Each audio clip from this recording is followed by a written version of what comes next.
Assalamu alaikum warahmatullah. Don't find your customers for your products. Find your products for your customers. Greetings entrepreneur, this is Arif Aryan, founder and chairman, Rizq Limited. পণ্যের জন্য ক্রেতা না খুঁজে ক্রেতার জন্য পণ্য খুঁজুন। আপনি খুঁজে বের করুন এমন একটি পণ্য যে পণ্যটি আপনার ক্রেতার জন্য প্রয়োজন। বিজনেস শুরু করার আগে আপনাকে জানতে হবে কার জন্য আপনি বিজনেস করছেন। আপনার ক্রেতার কি প্রয়োজন সেটি আপনাকে আগে বের করতে হবে।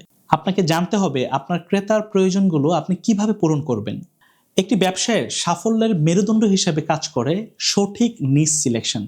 আপনাকে জানতে হবে নিশ সিলেকশন কি এবং কিভাবে নিশ সিলেকশন করে। ব্যবসায় সঠিক নিশ নির্বাচন না করতে পারলে ব্যর্থতা অনিবার্য। একটি পরিসংখ্যানে দেখা গিয়েছে 42% স্টার্টআপ ব্যর্থ হয় ব্যবসায় সঠিক নিশ নির্বাচন না করার ফলে। সো মাই ডিয়ার ফ্রেন্ডস, তার আগে আমাদের জানা প্রয়োজন নিশ অ্যাকচুয়ালি কি। সহজভাবে বলতে গেলে নিশ মানে হচ্ছে একটি নির্দিষ্ট লক্ষ্য। ক্রেতার চাহিদা এবং কম্পিটিটর অ্যানালাইসিস করে লক্ষ্য নির্ধারণ করাকেই মূলত নিশ সিলেকশন বলে। নিশ মূলত দুই প্রকার, একটা হচ্ছে ব্রড নিশ, দ্বিতীয়টি হচ্ছে মাইক্রো নিশ। ব্রড নিশ আসলে কি? ব্রড নিশের পরিসর অনেক বড়। ব্রড নিশের পরিষ্কার ধারণা পেতে আলি এক্সপ্রেসের ক্যাটাগরি প্যানেলটা দেখতে পারেন। ক্যাটাগরি প্যানেলে কার্সর হোভার করলে সবগুলো ক্যাটাগরি বের হয়ে আসবে, যেমন men's clothing, home and garden, accessories ইত্যাদি। এখানের প্রত্যেকটি ক্যাটাগরি এক একটি ব্রড নিশের উদাহরণ। ব্রড নিশ সিলেক্ট করে সফলতা অর্জন করা খুবই কঠিন। এখানে প্রতিযোগিতা অনেক বেশি। ব্রড নিশ নিয়ে মার্কেটে প্রতিষ্ঠিত অনেক বিজনেস আছে। সো কম্পিটিটর হিসেবে মার্কেটে অলরেডি এস্টাবলিশড এমন কাউকে বেছে নেওয়া একদমই ঠিক হবে না, বা কাজটা অনেক বেশি চ্যালেঞ্জিং হয়ে যাবে। যদি একটা প্র্যাকটিক্যাল এক্সাম্পল দিই, হালাল ফুড নিয়ে বাংলাদেশে অনেকগুলো প্রতিষ্ঠান কিন্তু অলরেডি প্রতিষ্ঠিত। তাদের ব্যাকএন্ডেতে অনেক বড় একটা টিম কাজ করে। শুধু তাই নয়, তাদের হিউজ একটা ইনভেস্টমেন্ট সেখানে আছে, পাশাপাশি শত শত কর্মীর অক্লান্ত পরিশ্রমে তারা কিন্তু আজকের এই স্টেজে চলে এসেছে। সেই প্রত্যেকটি প্রতিষ্ঠান অনেকদিন যাবত মার্কেটে ডমিনেট করে তাদের ব্যবসা পরিচালনা করে যাচ্ছে। এমন একটি প্রতিষ্ঠানের সাথে অ্যাজ এ স্টার্টআপ আপনার বিট করাটা কিন্তু অনেক বেশি চ্যালেঞ্জিং হয়ে যাবে। সো আমার suggestion, as a new entrepreneur আপনার এই ব্রড নিশ সিলেক্ট করে এত বড় একটা সাগরে পড়ার কোনো মানেই হয় না। সো মাই ডিয়ার ফ্রেন্ডস, এই মুহূর্তে আমরা জানবো তাহলে মাইক্রো নিশটা কি। মাইক্রো মানে হচ্ছে ক্ষুদ্র। সাধারণত ব্রড নিশের অধীনে মাইক্রো নিশ থাকে। মাইক্রো নিশের পরিষ্কার ধারণা পেতে আলি এক্সপ্রেসের ক্যাটাগরি প্যানেলটি দেখতে পারেন। ক্যাটাগরি প্যানেলে কার্সর হোভার করলে সবগুলো ক্যাটাগরি বের হয়ে আসবে, যেমন men's collection, home and garden, accessories ইত্যাদি। সব এক একটি ব্রড নিশের উদাহরণ। ব্রড নিশগুলোতে কার্সর হোভার রাখলে মাইক্রো নিশগুলো বের হয়ে আসবে। যেমন মেন্স কালেকশনে হোভার রাখলে আপনি সেখানে দেখতে পাবেন pants, jackets, sweaters, jeans, shirt ইত্যাদি মাইক্রোনিশ বের হয়ে আসবে। আশা করছি আপনি মাইক্রোনিশের একটি স্পষ্ট ধারণা পেয়েছেন।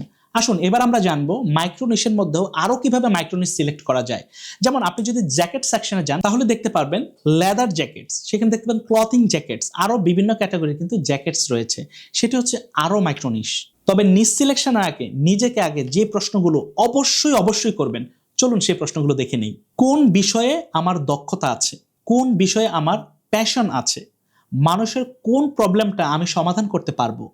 কিভাবে আমি আমার দক্ষতা এবং প্যাশন কাজে লাগিয়ে উপার্জন করতে পারি?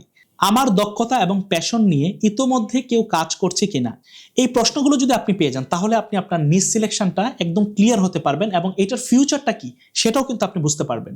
এই বিষয়গুলোর দিকে যদি আপনি একটু লক্ষ্য রাখেন তাহলে আপনি নিজেই বুঝতে পারবেন আপনার বিজনেসটা কতটুকু সফলতার দিকে যাবে, অথবা সফলতার জন্য আপনার কোন কোন কাজগুলো করা প্রয়োজন।